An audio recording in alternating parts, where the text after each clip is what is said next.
Sebenarnya ada 3 STB yang dijual di pasaran.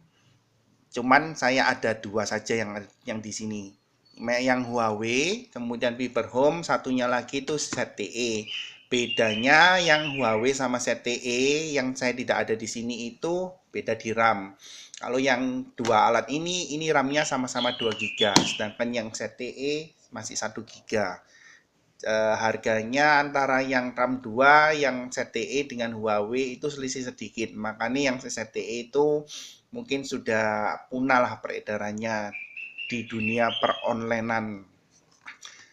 Nah, kalau Anda lihat dua ini, harga yang dijual di pasaran itu variasi, apalagi yang ini banyak sekali variasi harganya. Ada yang sekitar 100.000, ada yang 200.000, kemudian ada yang 300 atau 400.000. Perbedaannya di mana? Perbedaannya itu di kelengkapannya, kemudian di kondisi baru atau bekasnya. Kalau yang paling murah itu pasti modelnya pasti bekas. Kemudian kelengkapannya biasanya cuman ada yang jual unit saja tanpa adaptor, atau yang umumnya dijual biasanya kelengkapan ini, kemudian alat ini tambah adaptor, kemudian tambah kabel. Yang membedakannya agak mahal sedikit versi yang ini, tapi harganya dia agak lebih mahal, itu ada remote-nya.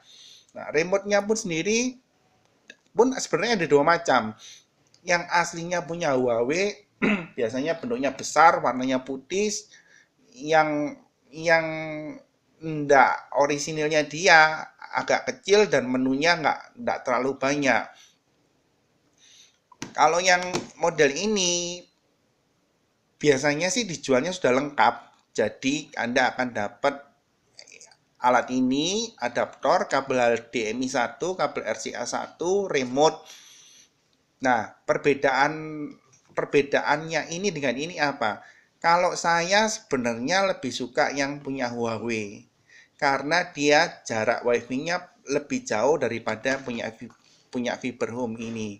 Tetapi kalau kualitas gambarnya lebih bagus yang Viberhome. Kemudian tampilan OS-nya juga lebih baru yang Viberhome ini. Tapi fungsi utamanya sama.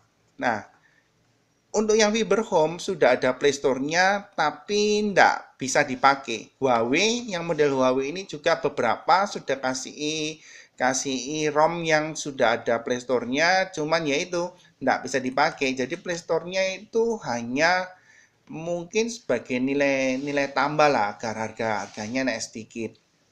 Nah, versi yang Viberhome ini sebenarnya kalau Anda cari di internet itu sebagian besar sudah di root, tetapi yang ini ada yang jual root dan ada yang jual masih aslinya. Jadi kalau Anda mau beli yang model Huawei ini, hati-hati, mesti tanya dulu ke penjualnya, Pak, ini sudah di root atau belum?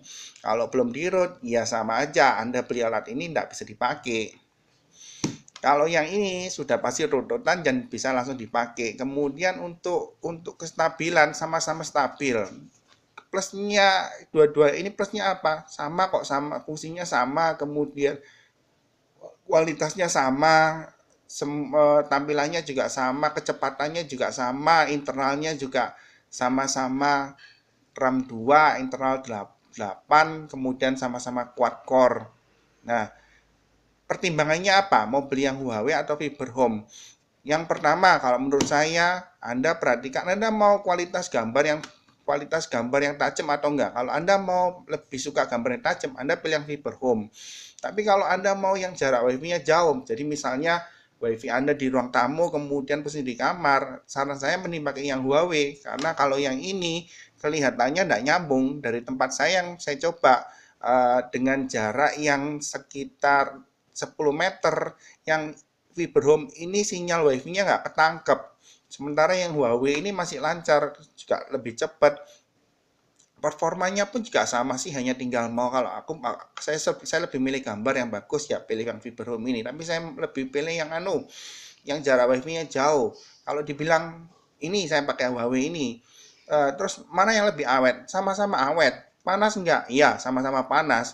Tapi pengalaman saya menjual kedua alat ini, pemakaian 12 jam sehari, jadi mulai dari pagi nyala sampai malam mau tidur baru dimatikan. Dua-duanya ini enggak pernah bermasalah. Sudah saya coba sekitar 3 sampai 6 bulan sih enggak pernah ada masalah, juga enggak pernah ada orang trouble. Nah, yang perlu dicatat di sini adalah jangan sekali-sekali di factory reset. Karena kalau di factory reset, nanti dia kembali ke pengaturan pemula. Iya, nggak bisa dipakai, harus diinstal ulang. Selama Anda nggak utak-utik kembali ke pengaturan factory reset atau default, alat ini nggak akan bermasalah. Nah, kalau ada pertanyaan mengenai kedua alat ini, bisa tanya dan isi di kolom komen di bawah ini. Oke.